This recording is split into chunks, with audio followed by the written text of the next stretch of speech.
그리고 잠시 후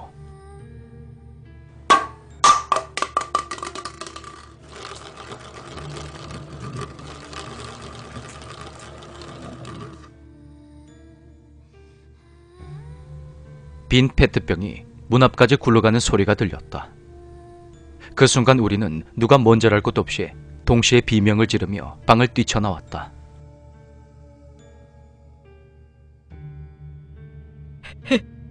혜지야, 진짜 있는가 보다, 귀신. 야, 우리가 막 페트병 굴러보라고 장난쳤는데 진짜 굴러갔다.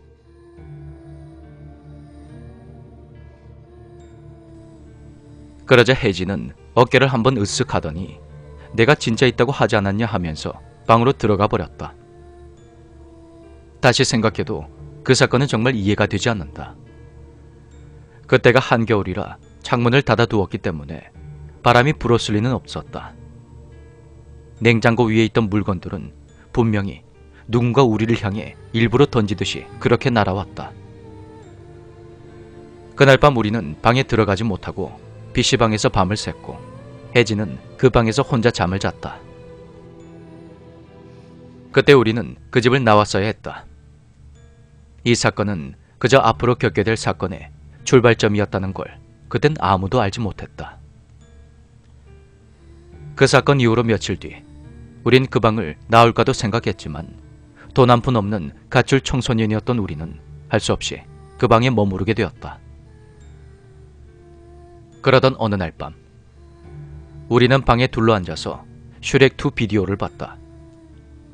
집 주인분이 슈퍼 겸 비디오 가게를 하셔서 비디오 몇 편 정도는 공짜로 볼 수가 있었던 것이다. 그렇게 해가 저물어갈 무렵 우린 모두 모여서 TV 화면에 집중을 했다. 1시간 반 정도 되는 영화는 모두 끝이 났고 우린 엔딩 크레딧을 멍하니 바라보고 있었다.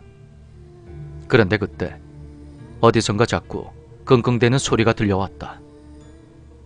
혜지가 자신의 배를 부여잡고 끙끙거리고 있었던 것이다. 시간이 지날수록 그녀의 신음소리는 점점 커져만 갔고 난방도 잘 되지 않는 겨울날의 자취방에서 혜지는 식은땀을 비오듯 흘렸다.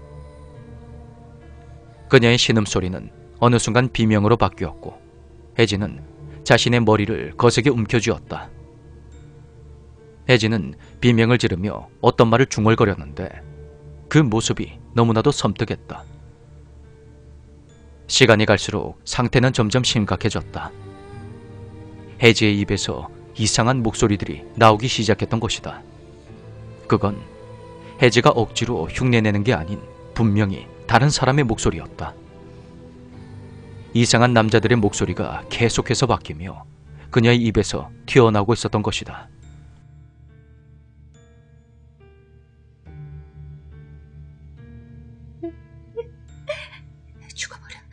죽어버려.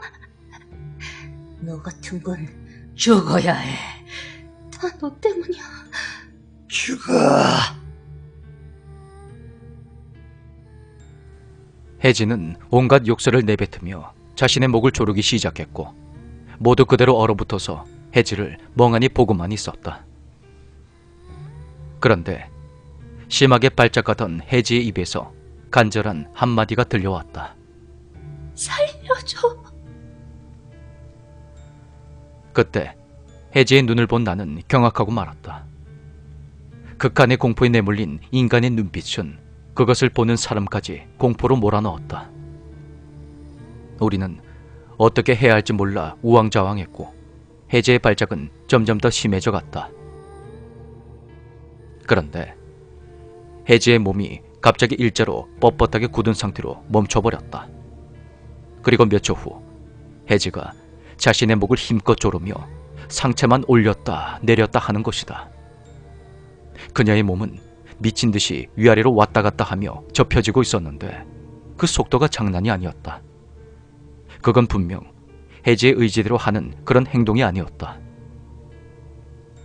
엄청난 반동으로 쿵쿵거리며 방바닥을 왔다 갔다 하는 혜지를 보고 있자니 우리들 역시 몸이 덜덜 떨려오기 시작했다. 혜지는 계속 비명을 질렀고 공포에 질린 그녀의 눈에서 쉴 새 없이 눈물이 흘러내렸다. 혜지는 동그랗게 뜬 눈으로 우리를 향해 울부짖고 있었다.